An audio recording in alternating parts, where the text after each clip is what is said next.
Fisioterapia no mundo.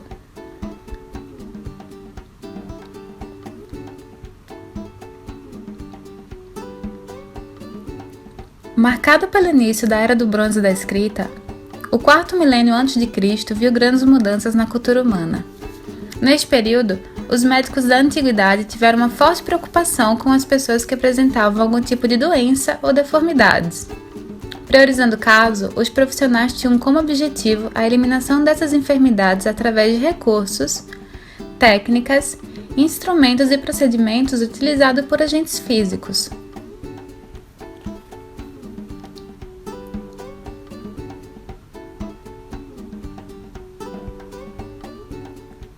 Você sabia que os peixes elétricos tinham funções curativas naquela época? A eletroterapia já era um dos tipos de utilização terapêutica utilizada sob choques elétricos em função de tratamentos para a cura humana. Nesta época, também se acreditava que o uso da ginástica estava unicamente nas mãos dos sacerdotes e que era empregada somente com fins terapêuticos, ou seja, os movimentos do corpo humano, quando estudados, racionalizados e planejados, eram utilizados no tratamento de disfunções orgânicas já instaladas.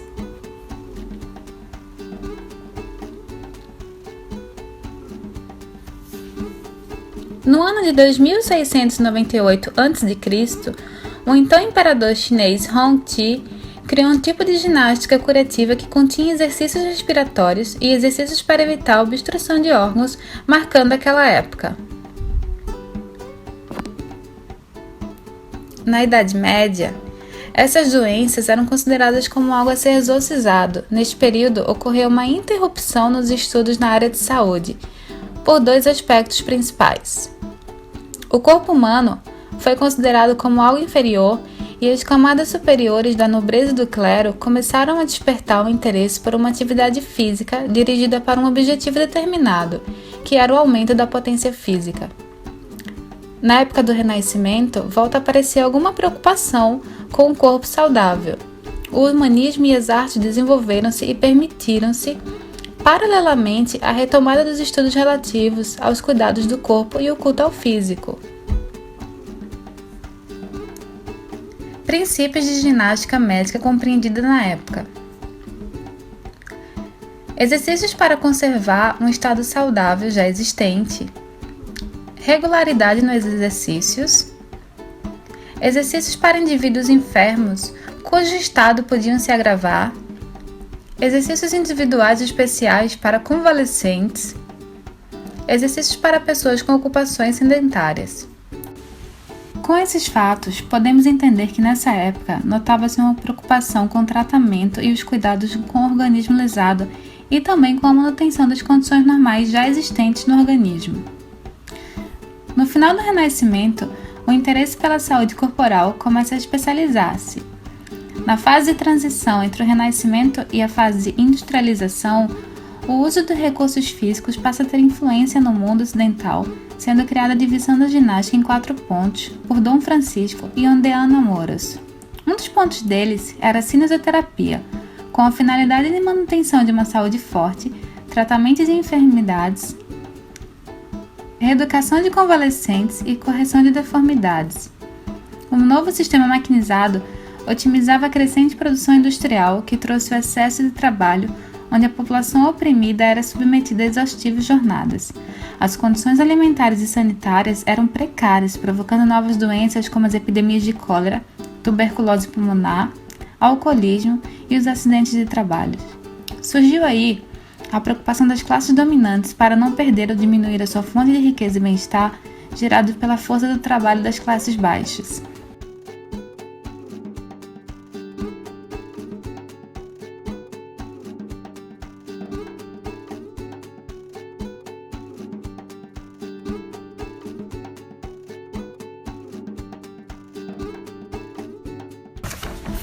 Historicamente, a fisioterapia foi iniciada por massagem sem nenhum treinamento específico. Esta era empregada em locais como spas, casas de banho e em domicílios. A partir desse período, um grupo de enfermeiras e parteiras buscaram aprender uma nova massagem que as capacitasse a atender com mais profissionalismo. Quando inicialmente em Londres, surgiram então as escolas de treinamento para ministrar cientificamente a massagem em eletricidade. com cursos que duravam de 4 a 6 meses e incluíam aulas de anatomia e trabalho em hospitais. Com o passar do tempo, a utilização de massagem estava se popularizando e se tornando perigosa, pois não profissionais começaram a atuar na área sem ter o diploma que exigia para tal procedimento. Diante desses fatos, foi preciso distinguir o falso massagista dos profissionais regulados. Então iniciou-se uma discussão sobre como construir uma profissão segura para as mulheres inglesas.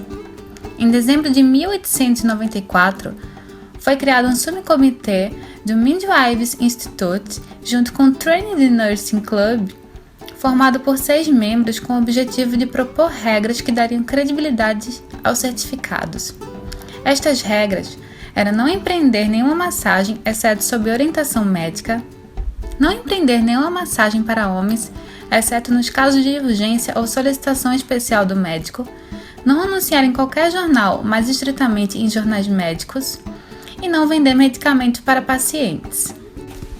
Para a formação dos candidatos que gostariam de trabalhar na área, eram submetidos a exames aplicados pelos fundadores da sociedade que tinham interesse em melhorar a prática. Neste processo, foi incluso o estudo da fisiologia, ossos do esqueleto humano e a origem, inserção e ação dos músculos.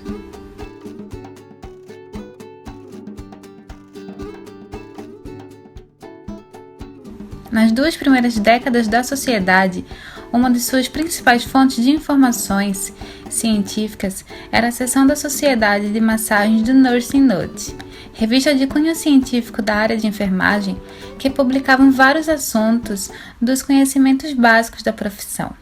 Na mesma época, nos Estados Unidos, muito antes de sua existência formal, a fisioterapia esteve vinculada à atuação de mulheres treinadas denominadas ginastas médicas. A formação dessas profissionais eram realizadas em escolas de educação física, e embora o currículo tivesse pouco em comum com a educação atual em fisioterapia, eram oferecidos conteúdos em anatomia básica, fisiologia e cinesiologia. Foi então que surgiu a Sargent School, primeira instituição americana a oferecer cursos nessa área, fundada em Boston em 1881 pelo médico Dudley Allen Sargent, com a profunda convicção do termo medicina preventiva. 8 anos após a abertura da Sargent School, nascia então o currículo do curso do Boston Normal School of Gymnastics, com duração de 2 anos, além das disciplinas de anatomia, fisiologia e cursos de ginástica prática, oferecia química, histologia, crescimento, reprodução, metabolismo, sensação e ações reflexas. No século XX, a BNSG uniu-se ao Wesley College, tornando-se o Department of Hygiene and Physical Education, que passou a oferecer cursos com duração de 4 anos ou opcional de 5 para especializações em educação física. Nos anos seguintes, vários cursos novos foram instalados no país. Aí, surgiu o primeiro curso de fisioterapia no mundo. Na Alemanha, as primeiras escolas foram as de Kiel e Dresden, desenvolvendo inúmeros trabalhos conjuntos entre fisioterapeutas e médicos. Na Inglaterra, o Dr. Sir Raggs, em colaboração com os fisioterapeutas, idealizou um método de massagem profunda e manipulações articulares. Ainda na Inglaterra, talvez um dos mais conhecidos e bem-sucedidos exemplos de parceria em pesquisas entre médicos e fisioterapeutas seja do casal Bertha e Carol Bobov. Formados em fisioterapia, os dois criaram o método Bobov de treinamento neuroevolutivo, um dos mais difundidos em todo o mundo e ministrado em todas as escolas de formações atuais. Na década de 50, foi fundada em Londres a World Confederation for Physical Therapy, com a adesão de 13 países. Até dezembro de 2001, a WCPT representava mais de 82 países membros, incluindo o Brasil, e congregando mais de 225 mil fisioterapeutas em todo o mundo. A América do Sul, segundo Santos, a Argentina foi um dos países pioneiros em cursos de formação de fisioterapeutas, chamados lá também do nome de kinesiólogos.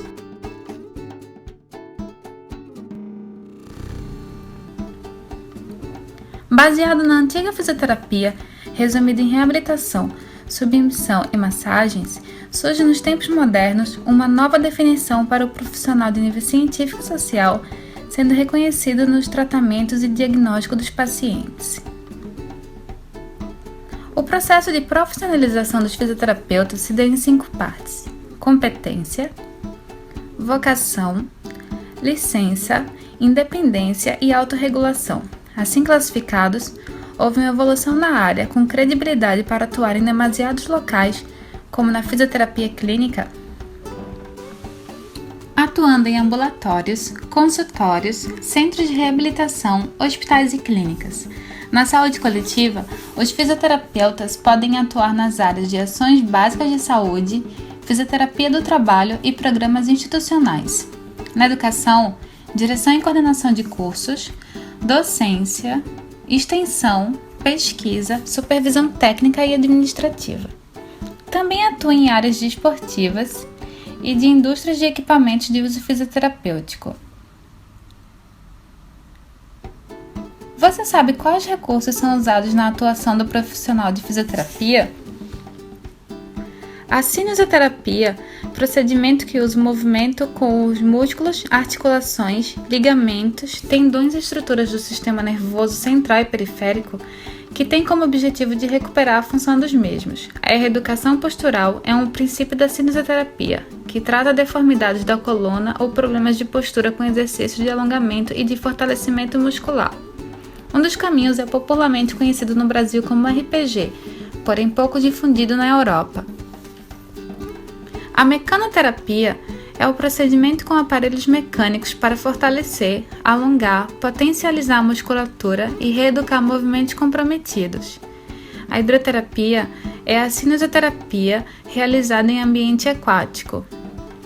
Já a termoterapia é o procedimento com a administração de modalidades biotérmicas. O termo crioterapia é usado para definir diversas técnicas e procedimentos na medicina. E todos esses recursos trabalham em conjunto com o fisioterapeuta, prestando assistência à saúde e à promoção, diagnóstico, prevenção e recuperação de doenças e disfunções do homem.